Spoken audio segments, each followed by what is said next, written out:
voilà de retour à Saint-Gervais, retour du Mont Blanc. Je peux désormais vous dire les prérogatives pour faire une telle ascension. La première chose, c'est être prêt physiquement, ça c'est clair. Je crois que tout le monde est, on est conscient de longues marches, des parois rocheuses avec l'utilisation des mains, notamment sur le couloir du goûter, des crêtes vertigineuses. Je peux vous dire que j'étais assez surpris par l'amplitude des reliefs, des crêtes vertigineuses, des parois, un chemin large de 50 cm, de l'altitude. Ça c'est évident, 4800 cm, altitude tu le ressens. C'est très très dur. Il faut être prêt physiquement, il faut avoir fait réaliser du dénivelé. On a l'exemple des guides qui nous a parlé de marathoniens qui étaient prêts physiquement, soi-disant, pour faire le Mont Blanc, qui finalement, ça s'est très mal passé. Ils ont fait demi-tour, obligés de repartir en arrière parce qu'ils étaient complètement à l'agonie. Donc oui, être marathonien, ça peut aider, avoir du foncier, mais s'entraîner sur du dénivelé, et beaucoup, et pendant longtemps. Être prêt physiquement, oui, mais pas seulement. Le stage qui est proposé 3 jours avant est incontournable. Si tu n'es pas initié, si tu es un alpiniste, il n'y a pas de souci, mais si tu n'es pas initié, et c'est un peu le but de nos vidéos, puisque nous habitons en plaine, c'est incontournable pour apprendre une technique de marche. On marche en ville, on marche en plaine, mais on ne marche pas de la même manière en montagne. L'utilisation des bâtons, ça paraît tout bête, mais savoir utiliser les bâtons en montée, en descente, savoir marcher, poser ses pieds sur des rochers, sur des chemins un petit peu caillouteux, utiliser les techniques d'escalade, et notamment d'appréhension des rochers et des prises. Voilà. Il n'y a pas d'escalade pure, claire et nette dans le Mont Blanc, mais il y a quand même un couloir de 600 mètres de haut à gravir sans bâton, donc en utilisant très souvent les mains. Le couloir du goûter notamment, qui est très célèbre.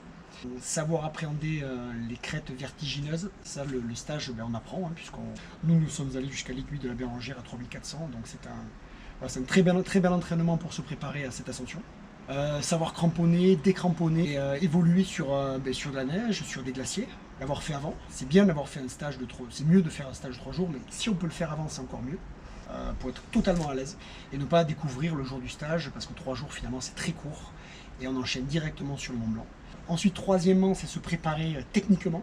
Déjà, c'est avoir son propre matériel et l'avoir testé avant.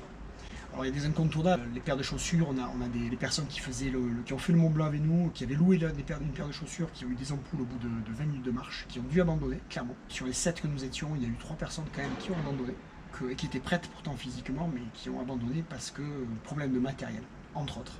Le stage de 3 jours, il va te préparer aussi techniquement, donc il est vraiment incontournable avec des guides. Et ce sont ces mêmes guides qui vont t'amener en haut du Mont Blanc. Après, se préparer techniquement, pourquoi ? Parce que les guides ne sont pas là pour te materner, ils ne sont pas là pour te préparer, pour vérifier systématiquement ton matériel, pour être autonome le plus possible. Eux, les guides sont là pour ta sécurité. Tout le reste, il faut que ça aille vite. Donc, mettre son baudrier, mettre ses crampons, décramponner, faire son sac, mettre le piolet dans le bon sens. C'est mieux de l'avoir fait avant. Tout ce qui est aspect technique, tester tout le matériel en montagne, au préalable, avant le stage et avant le Mont Blanc. Pour moi, c'est primordial. Ce n'est pas du tourisme. Les guides, ils ne sont pas là pour te faire la visite touristique du Mont Blanc. Ils sont là uniquement pour ta sécurité et pour t'amener en haut et te ramener vivant. Ensuite, l'aspect hyper important, et ça je sais de quoi je parle, c'est se préparer mentalement. Se préparer mentalement, ça peut être se préparer, appréhender le sommeil, des nuits au refuge. C'est quand même mieux d'avoir fait quelques nuits au refuge, de connaître un petit peu l'atmosphère, parce qu'on y dort pas comme dans son propre lit, on dort à plusieurs, des bruits, des odeurs, il y a énormément de choses qui sont différentes de notre quotidien. Le manque de sommeil peut être très douloureux, notamment sur une ascension, et puis parce qu'on multiplie les efforts et on accumule une fatigue. Donc peut-être se préparer en faisant des nuits au refuge, ça peut être une très très bonne idée. Même si le stage est là pour aussi nous préparer, puisqu'on fait quand même 2 nuits au refuge. Se préparer mentalement en prenant des décisions rapides. On est sur un milieu hostile, et la montagne c'est hostile, donc il y a des moments où il y a des crêtes, de la neige, de la glace, le climat qui change très rapidement, du vent, prendre des décisions rapidement. Bien se concentrer, focus sur ses pas, focus sur des moments où nous sommes sur des arêtes, sur de la désescalade, de l'escalade. Voilà, donc ça c'est hyper important de ne pas prendre des photos. Tu es sur un endroit très très périlleux. Ce n'est pas une randonnée. Ce n'est pas une randonnée de montagne, c'est de l'alpinisme. Le Mont Blanc, il faut démystifier tout ça, et ce n'est pas une randonnée, une balade dans la forêt, n'importe où, ou une balade sur une montagne. Ce n'est pas de la randonnée, c'est de l'alpinisme. Voilà. Peut-être pour certains alpinistes facile, mais pour nous qui ne sommes pas initiés à l'alpinisme, c'est quelque chose de primordial à prendre en compte. C'est une difficulté, c'est de l'alpinisme, avec tout le matériel qui va avec. Donc oui, on l'a fait. On est capable de vous dire qu'on l'a fait.